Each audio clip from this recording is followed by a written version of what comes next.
Good morning friends.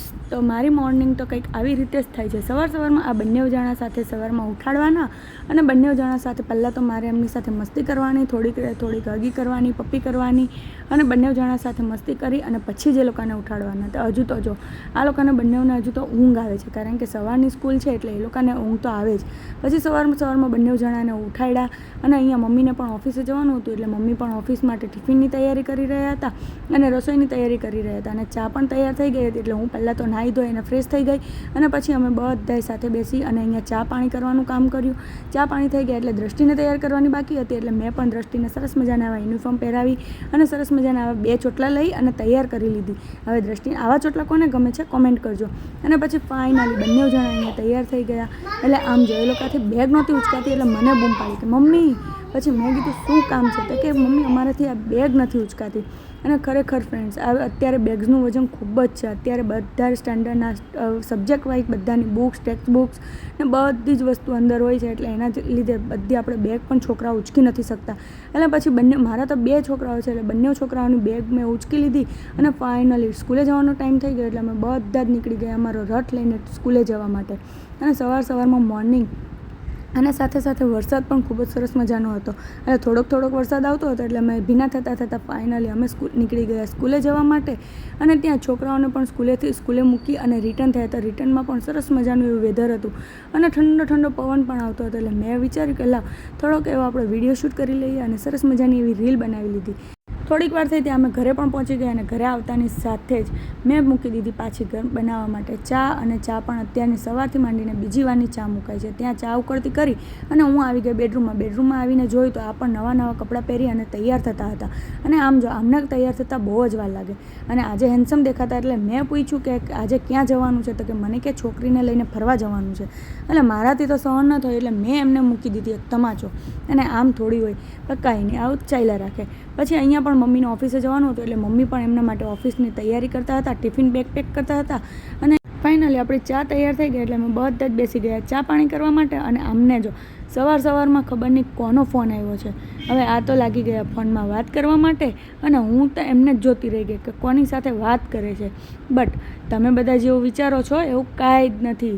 આ તો મમ્મીના મોબાઈલમાં બેલેન્સ નહોતું એટલે મમ્મીના મોબાઈલમાં બેલેન્સ કરાવતા હતા. આમ જો મમ્મી પણ એમને મોબાઈલમાં નંબર આપતા હતા કે આ નંબર ઉપર આપણે રિચાર્જ કરાવવાનું છે. તો પછી મયંકે પણ અહીંયા રિચાર્જવાળા ભાઈને ફોન કર્યો અને મમ્મીના મોબાઈલમાં રિચાર્જ કરાવ્યું. ફાઇનલી આપણો ચા નાસ્તો થઈ ગયો અને મમ્મીને પણ ઓફિસે જવાનો ટાઈમ થઈ ગયો એટલે અમે બધા આવી ગયા નીચે. અને મયંકને જો સવારમાં આના વગર ન ચાલે એટલે એમણે ખાધું અને મેં એમને માર્યો તમાચો કે ભાઈ આ બધું મૂકો, આ ન ખવાય. પછી એ પણ એમના રથ ઉપર બેસી ગયા અને ફાઇનલી મમ્મી અને મયંક બંને જણા નીકળી ગયા ઓફિસે જવા માટે. અને હું પણ આવી ગઈ ઓફિસમાં આવતાની સાથે જ મેં સંભાળી લીધું મિશન સાફ સફાઈ અને બધી આખી ઓફિસમાંથી અહીંયા ઝાપટ કરી લીધી. અને જે કચરું થયું હતું એટલે આપણે પણ કચરા વાળી લીધા અને સરસ મજાની ઓફિસ પણ સાફ થઈ ગઈ. અને ત્યાં જ અહીંયા બાજુમાંથી કંઈક અવાજ આવતો હતો એટલે હું આવી ગઈ બાજુમાં આવીને જોયું તો આ ભાઈ કંઈક નવી ટેકનિકથી પંખો રિપેર કરી રહ્યા હતા, કારણ કે એમનો પંખો થઈ ગયો હતો ખરાબ. એટલે એ ભાઈને મેં એમ કીધું કે ભાઈ આ ટેકનિક તમારે કંઈ જ કામમાં નથી આવવાની, એટલે પંખાને મૂકી દઉં સાઈડમાં અને તમે લાગી જાઓ તમારા કામમાં. અને પછી ભાઈએ પણ આપણું કેવું માની લીધું. અને પછી હું આવી ગઈ ઘરે આવી અને મારે બનાવવાના હતા ટેસ્ટી એવા સરસ મજાના મીઠા ગુલાબજાંબુ. એટલે ગુલાબજાંબુ બનાવવાની તૈયારી કરી લીધી. અને પછી અહીંયા પણ મેં ચાસણી બનાવવા માટે પહેલાં તો ગરમ પાણી મૂકી દીધું અને ગરમ પાણીની અંદર ખાંડ નાખી અને અહીંયા ચાસણી બનાવવાની તૈયારી કરી લીધી.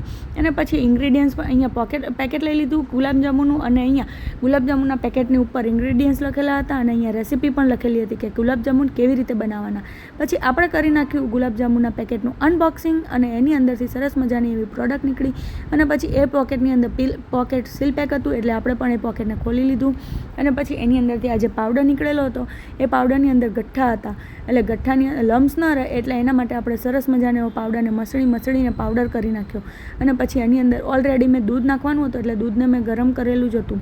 એટલે ગરમ કરી અને પછી મેં અહીંયા લોટ બાંધી દીધો.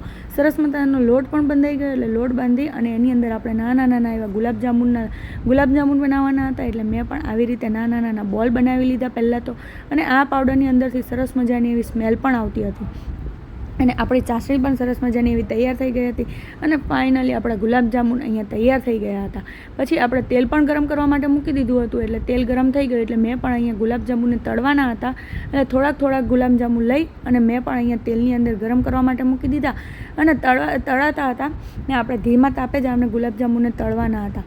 એટલે મેં પણ ધીમા તાપે થોડી વાર અહીંયા આગા પાછા કરી અને ગુલાબજામુન તળવાનું કામ કર્યું. થોડીક વાર થઈ એટલે 5-10 મિનિટ થઈ એટલે આપણા ગુલાબજામુન પણ ગોલ્ડન બ્રાઉન કલરના તૈયાર થઈ ગયા હતા. એટલે મેં પણ ગરમ ગુલાબજામુનને ખાંડની ચાસણીની અંદર ડબોળી દીધા. અને પછી જે બાકી રહી ગયેલા હતા ગુલાબજામુન એને પણ આપણે ગરમ તેલની અંદર જ પાછા આપણે મૂકી દીધા. ફાઇનલી આપણા સરસ મજાના એવા ગુલાબજામુન પણ તૈયાર થઈ ગયા હતા અને આપણે ફ્રીજમાં મૂકી દીધા. અને પછી આપણે પણ રસોઈની તૈયારી કરવાની હતી, એટલે મેં પણ અહીંયા બટેકા અને ટામેટાનું શાક બનાવી અને રસોઈની તૈયારી કરી લીધી. રસોઈ કરતાં આટલા બધા જ વાસણ ભેગા થઈ ગયા હતા, એટલે એ લોકોને નવરાવવાનું કામ હતું. એટલે પહેલાં તો મેં એ લોકોને સાબુથી ઘસી લીધા. સરસ મજાના ઘસાઈ ગયા એટલે મેં પણ અહીંયા લોકોને ઠંડા પાણીથી પછી તો નવરાવવાનું કામ કર્યું. તો ફાઇનલી આપણે બધા જ વાસણ સાફસૂફ થઈ ગયા. અને પછી મેં પણ અહીંયા શાક વઘારી લીધું હતું. શાક તો તૈયાર થઈ ગયું અને સાથે ગરમા ગરમ આટલી બધી રોટલી તૈયાર થઈ ગઈ હતી. તો લેવો, હવે તમને બધાને વિડીયો જોતાં ભૂખ તો લાગી હશે ને, તો મારા તરફથી ગરમા ગરમ રોટલી અને ગરમા ગરમ શાક. અને પછી ગરમી ખૂબ લાગતી હતી એટલે હું આવી ગઈ બેડરૂમમાં આવતાની સાથે જ ઘડિયાળ ઉપર ધ્યાન ગયું. તો ઘડિયાળમાં જોયું તો 12:10 થઈ ગઈ હતી અને મારા બંને છોકરાઓને લેવા જવાનો ટાઈમ થઈ ગયો હતો. થોડીક વાર થઈ ત્યાં અમે પણ પહોંચી ગયા સ્કૂલમાં આવતાની સાથે જ જોયું તો ખૂબ જ લેટ થઈ ગયું હતું. અને આજે તો બપોર પાડીના છોકરાઓને પણ ક્લાસમાં એન્ટ્રી થવા લાગી હતી, તો ખરેખર ખૂબ જ લેટ થઈ ગયું. અને પછી આ બંને જણા પણ આવી ગયા અને બંને જણા આવતાની સાથે જ બેગ બંને જણાએ મને પકડાવી લીધી કે મમ્મી બેગ તમે જ પકડો. પછી મેં પણ બંને જણા પાસેથી બેગ લઈ લીધી અને બંને જણાની બેગ મેં ઉચકી લીધી. અને ફાઇનલી અમારા રથ ઉપર બેસી અને નીકળી ગયા ઘરે જવા માટે. અને ખરેખર ખૂબ જ લેટ હતું અને ટ્રાફિક પણ એટલું હતું. અને પછી થોડીક વાર થઈ ત્યાં ઘરે પણ આવી ગયા અને ઘરે આવતાની સાથે ખૂબ જ થાક લાગેલો હતો, કારણ કે બેગ ખરેખર વજનવાળી હતી. અને આમ જો આ લોકોને કંઈ જ કામ નથી. ઘરે આવતાની સાથે જ બંને જણા ભાઈ બહેન બેસી ગયા ચોકલેટ લઈને. એ લોકોને ભૂખ લાગેલી હતી તો સાથે મને પણ ભૂખ લાગેલી હતી.